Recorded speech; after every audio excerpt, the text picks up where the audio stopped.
Era um tempo sombrio. Imagine uma terra onde o silêncio parecia gritar a ausência de Deus. O templo, outrora glorioso, não passava de ruínas cobertas pelo pó do tempo, e os corações do povo, cheios de cansaço, batiam num ritmo lento, marcado pelo peso de décadas de exílio na Babilônia. Para muitos, voltar à terra prometida não era motivo de alegria, mas um triste lembrete de tudo o que haviam perdido. Nesse momento difícil, um homem simples foi escolhido para despertar o povo e trazer de volta a fé que parecia esquecida. Ageu nasceu em um contexto de cativeiro, mas seus olhos foram feitos para ver além das correntes da opressão. Não sabemos muito sobre sua infância ou juventude, mas é fácil imaginar que ele cresceu ouvindo histórias do Templo de Salomão, o lugar onde Deus habitava no meio do seu povo. Talvez ele tenha sonhado em caminhar por Jerusalém restaurada, com cânticos ecoando pelas paredes sagradas. No entanto, ao pisar novamente em sua terra natal, o que encontrou foi o som do vazio, o eco de promessas esquecidas. E foi nesse silêncio que ele ouviu a voz de Deus, uma voz que não exigia ouro ou grandiosas cerimônias, mas ação, coragem, fé. Ageu sabia que sua missão não seria fácil. Afinal, como despertar um povo que havia se acostumado a viver com menos, que preferia o conforto de suas casas renovadas ao desafio de reconstruir algo tão monumental quanto o templo? Mas ele também sabia que havia algo mais em jogo do que pedras e paredes. A reconstrução do templo era o símbolo de algo maior. Um convite para que o povo colocasse Deus novamente no centro de suas vidas. Ageu não era um homem de títulos pomposos ou de grandes feitos conhecidos. Ele não veio de uma linhagem de reis, nem carregava a imponência de um sacerdote. Ele era um homem simples, alguém que caminhava entre os outros, cujas mãos provavelmente carregavam os mesmos calos que o trabalho duro deixava em todos os exilados que retornavam. Mas havia algo nele que o separava, um brilho no olhar, um peso na voz, como se cada palavra que dissesse carregasse um propósito maior do que qualquer tarefa cotidiana. Ninguém sabe exatamente quando ou onde ele nasceu, mas é certo que sua vida foi profundamente marcada pelo exílio na Babilônia.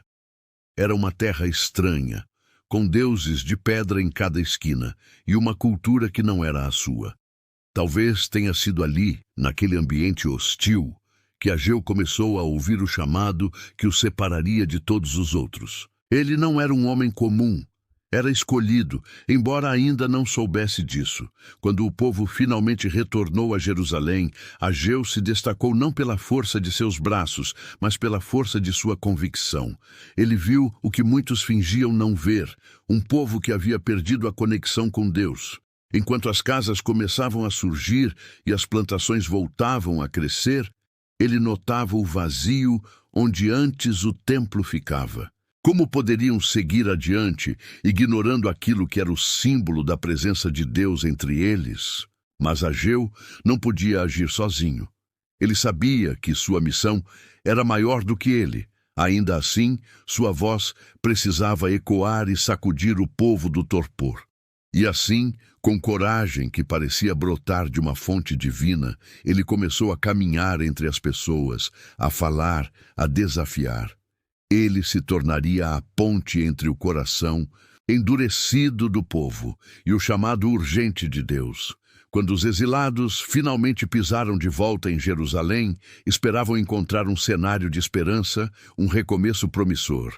Mas o que os aguardava era uma cidade fantasma, com muralhas partidas e o templo, aquele que um dia fora o orgulho da nação, reduzido a pedras espalhadas pelo chão. Era um choque cruel, como ver o reflexo de um passado glorioso diluído no espelho rachado da realidade. Para muitos, a alegria do retorno deu lugar a uma resignação sombria. Se ao menos pudessem reconstruir suas vidas, pensavam, isso já seria o suficiente. E foi exatamente isso que fizeram. Cada um começou a erguer sua casa, plantando o que dava, tentando garantir o pão de cada dia. A reconstrução do templo, no entanto, ficou para depois. Há tanto o que fazer. Por que se preocupar com isso agora? Essa era a desculpa mais comum. Assim, o povo passou a viver entre as ruínas sagradas sem sequer olhar para elas. Mas algo inquietava Ageu. Ele caminhava pelas ruas e via casas bonitas, bem cuidadas, contrastando com um monte de entulho que um dia fora a casa de Deus. O templo destruído era como uma ferida aberta no coração de Jerusalém, uma lembrança constante de que algo ainda estava profundamente errado. Para Ageu, aquele abandono era mais do que uma questão de prioridade. Era um símbolo de como o povo havia deixado Deus em segundo plano. Ele sabia que o silêncio em torno do templo dizia mais do que 1000 palavras. A aliança entre Deus e o povo parecia ter sido engolida pelo tempo, enterrada sob a poeira das pedras caídas. Mas Ageu também sabia que esse descaso não poderia durar. Uma voz dentro dele o impelia a agir. Ele não podia se calar, não enquanto o que era sagrado permanecesse abandonado. E foi com esse peso no coração que Ageu começou a se preparar. Era hora de confrontar o povo, de desafiar suas prioridades e trazer à tona aquilo que haviam tentado esquecer. A primeira palavra precisava ser certeira, capaz de acordar até mesmo os mais acomodados. E então Ageu falou. No meio do burburinho da cidade em reconstrução, sua voz ecoou como o som de um trovão distante. Ele não escolheu palavras suaves ou que pudessem ser facilmente ignoradas. Cada frase carregava um peso, como se fossem marteladas contra a apatia que tomara conta do povo. Vocês dizem que ainda não é hora de reconstruir o templo, não é? E me digam, é hora então de viverem em casas luxuosas enquanto a casa de Deus está em ruínas. Suas palavras cortaram o ar como uma lâmina afiada. Houve quem parasse no meio do caminho, quem largasse ferramentas e olhasse para ele com olhos arregalados. Era impossível ignorar. A verdade que Ageu proferia era como um espelho que ninguém queria encarar, mas ali estava refletindo o que muitos tentavam esconder. O profeta continuou. Ele apontava não apenas para a negligência com o templo, mas para as consequências disso. Vocês plantam muito, mas colhem pouco. Comem, mas nunca se saciam. Bebem, mas continuam com sede. Vocês vestem roupas, mas ainda sentem frio. Era como se Ageu estivesse desenhando uma imagem em cores vivas. A esterilidade do trabalho deles era o reflexo direto de suas prioridades erradas. Deus havia sido colocado de lado e o resultado era claro. Nada prosperava. O impacto de suas palavras foi imediato. Não havia como negar que o que Ageu dizia fazia sentido. Cada um deles já havia sentido na pele o peso de um trabalho que não dava frutos, de uma vida que parecia sempre faltar algo. Mas ainda assim havia resistência, uma hesitação silenciosa. Por que reconstruir o templo agora? Não era perigoso? E os recursos? As dúvidas pairavam no ar como uma névoa densa, mas Ageu não recuava. Sua voz não era apenas uma cobrança, mas um chamado. Ele sabia que esse era apenas o começo, que precisaria despertar mais do que a consciência do povo. Precisava tocar o coração deles e, principalmente, reacender a chama da fé. As palavras de Ageu reverberavam como um tambor distante, insistente, impossível de ignorar. O povo, tão acostumado a viver para si mesmo, começou a se inquietar.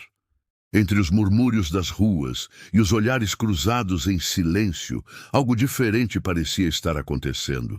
Até mesmo Zorobabel, o governador, e Josué, o sumo sacerdote, sentiram o peso daquelas palavras. Era como se Ageu tivesse arrancado o véu que encobria a verdade. A reconstrução do templo não era apenas uma questão de pedra e madeira. Era a essência da aliança com Deus, a base de quem eles eram como povo. Zorobabel, um líder que carregava nos ombros o peso de comandar uma nação que ainda lutava para se reerguer, sabia que Ageu tinha razão. Ele via no abandono do templo uma ferida aberta, uma brecha que precisava ser fechada, não apenas para o bem da cidade, mas para restaurar a conexão do povo com o divino. Josué, por outro lado, entendia a profundidade espiritual daquele chamado. Como sumo sacerdote, ele reconhecia que a ausência do templo significava mais do que pedras caídas. Significava um distanciamento da presença de Deus. Foi então que eles se moveram. Não foi fácil. O povo ainda carregava dúvidas e hesitações. Reconstruir o templo parecia uma tarefa monumental, quase impossível, considerando os recursos escassos e as memórias amargas de um passado em que Jerusalém havia sido esmagada por seus inimigos. Mas Ageu continuava a falar, como uma chama que não podia ser apagada.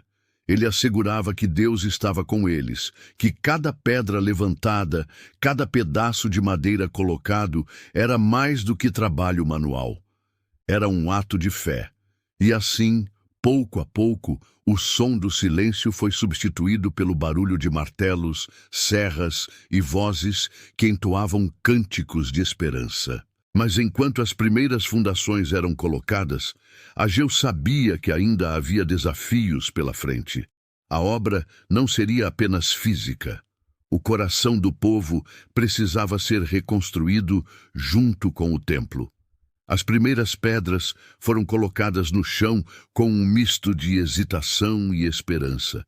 O templo começava a ganhar forma novamente, ainda que tímida, como uma chama pequena que luta contra o vento. Mas enquanto as paredes cresciam, um outro tipo de murmúrio começou a tomar conta do povo. Não o som de trabalho, mas de comparação.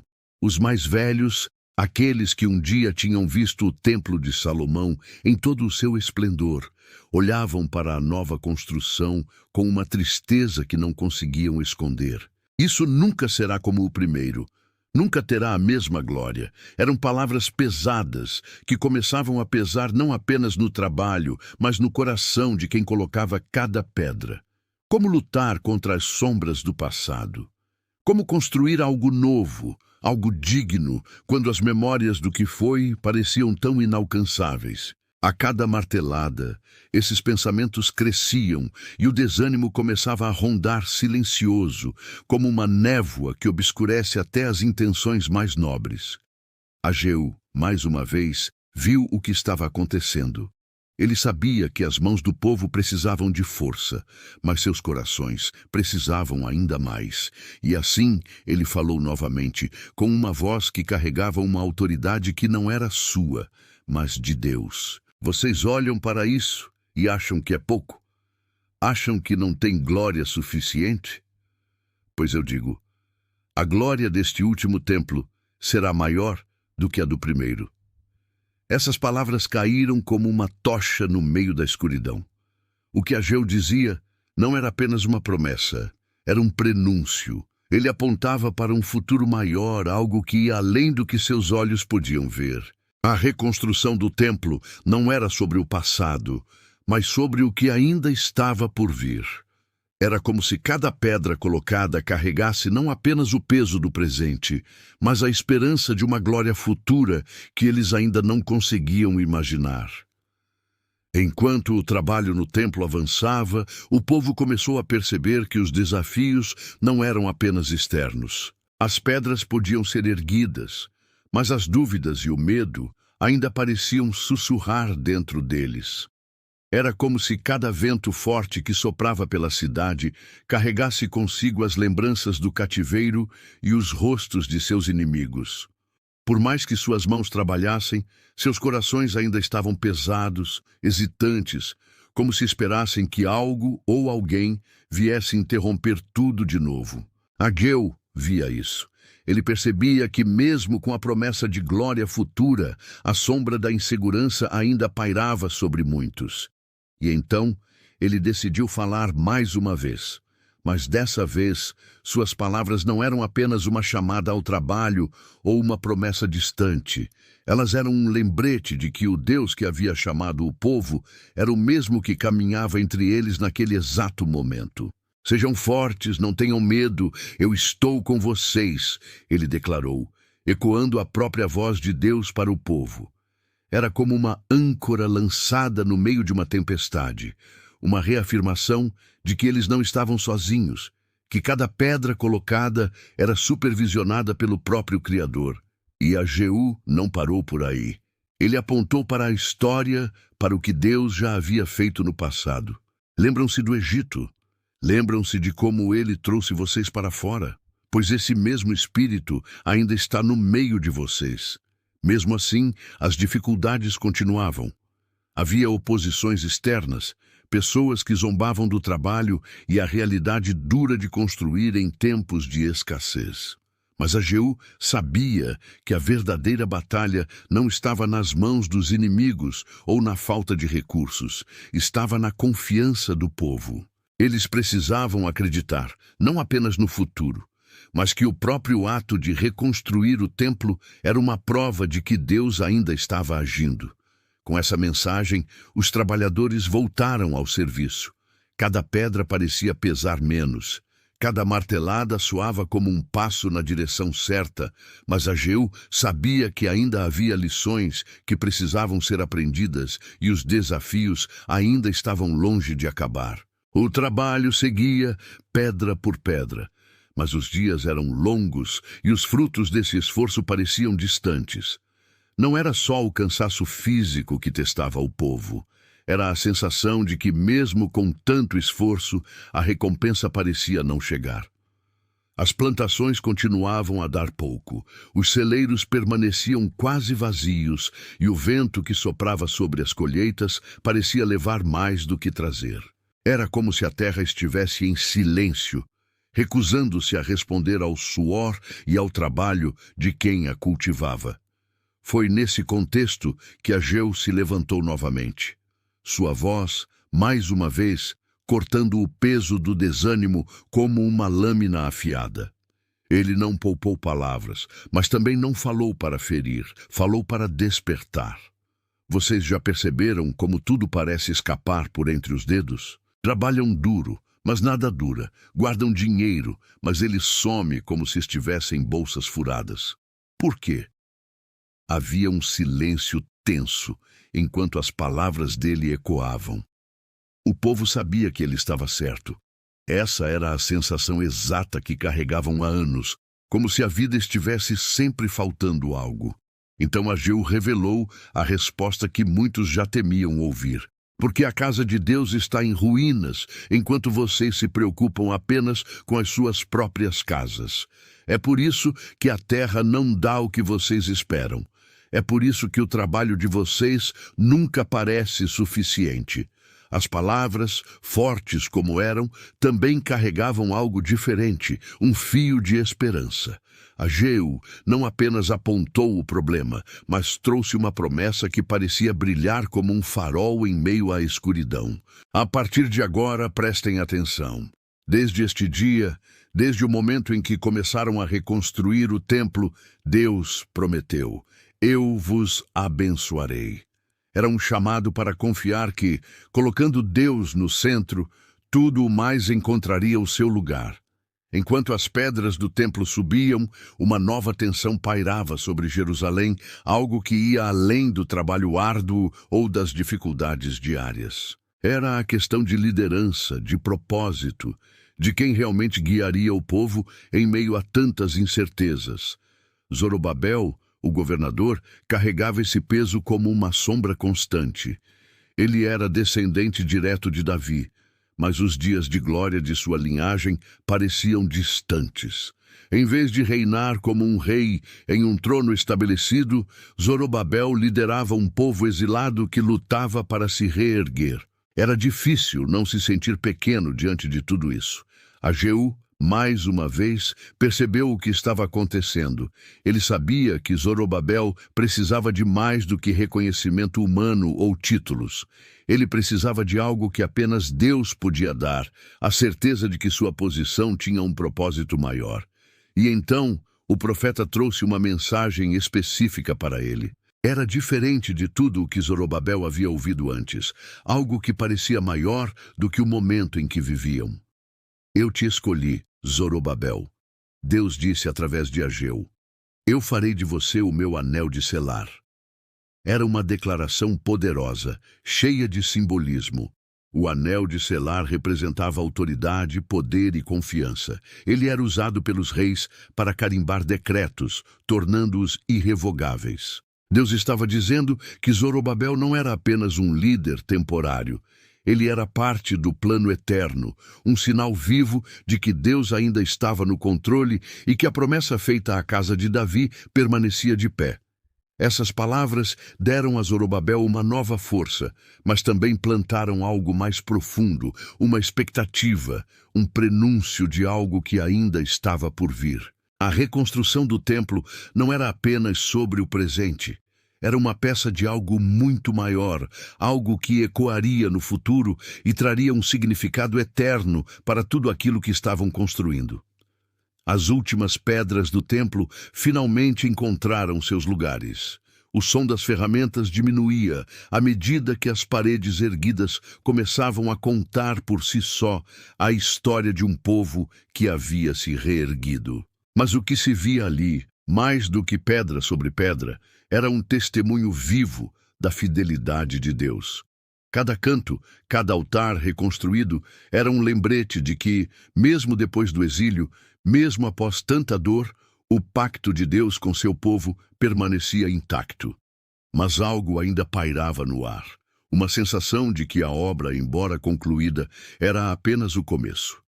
Ageu sabia disso. Ele sabia que o templo não era apenas um prédio, mas um símbolo. Ele era o lugar onde o céu encontrava a terra, onde o povo se lembrava de quem eram e de quem Deus era. Porém, havia algo mais, algo que Ageu não podia ignorar. O templo não seria apenas para o presente.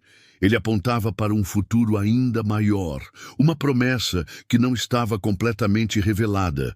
As palavras que Ageu havia proferido sobre a glória deste templo, ser maior do que a do anterior, ressoavam entre os que ouviam. Alguns olhavam para a construção e se perguntavam como isso seria possível. Afinal, o Templo de Salomão tinha sido um marco de riqueza e esplendor, um dos maiores feitos do mundo antigo. Mas Ageu falava de algo que ia além do ouro e da beleza. Ele falava de uma glória que o povo não conseguia imaginar completamente, uma glória que viria em forma de paz, em forma de redenção, algo que ultrapassava o físico. O povo continuava a viver e a adorar no templo recém-construído, e Zorobabel liderava com renovada convicção. Mas a história não terminava ali. O templo era uma promessa viva, uma peça no grande plano de Deus que ainda estava se desdobrando. O que Ageu havia iniciado era muito mais do que um chamado à reconstrução. Era um chamado à fé, à obediência e à expectativa de algo muito maior do que podiam ver. E assim, o eco das palavras de Ageu nunca se apagou. O templo foi reconstruído, o povo voltou a adorar, mas o verdadeiro legado do profeta não estava apenas nas pedras erguidas ou nas cerimônias restauradas. O que Ageu deixou foi algo mais profundo, uma lembrança de que Deus nunca esquece suas promessas, mesmo quando nós esquecemos dele. Ele mostrou que o verdadeiro valor não está no tamanho das obras que construímos, mas no coração que colocamos nelas. A história de Ageu nos ensina que o maior obstáculo à reconstrução nem sempre está do lado de fora.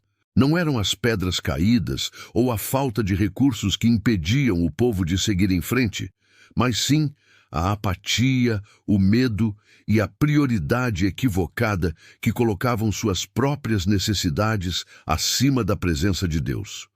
Ageu Foi a voz que os fez olhar para si mesmos e perceber que, enquanto tentavam preencher suas vidas com conforto e segurança, ainda faltava algo essencial: Deus no centro de tudo. Mas há algo ainda mais poderoso na mensagem de Ageu. Ele não falava apenas para o povo daquela época. Suas palavras atravessam gerações, como um lembrete de que a glória maior que ele prometeu não se limitava ao templo físico. Essa glória maior foi cumprida séculos depois, quando Cristo veio ao mundo. Ele não entrou no templo como apenas mais um adorador. Ele foi a presença divina em pessoa. E essa foi a verdadeira glória que Ageu pronunciou: uma reconciliação eterna entre Deus e o homem. Olhando para a história de Ageu, somos convidados a refletir.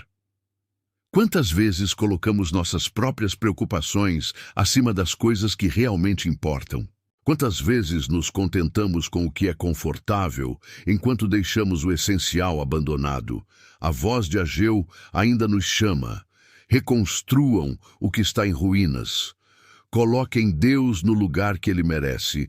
Essa é a verdadeira obra que nos transforma, pedra por pedra, coração por coração.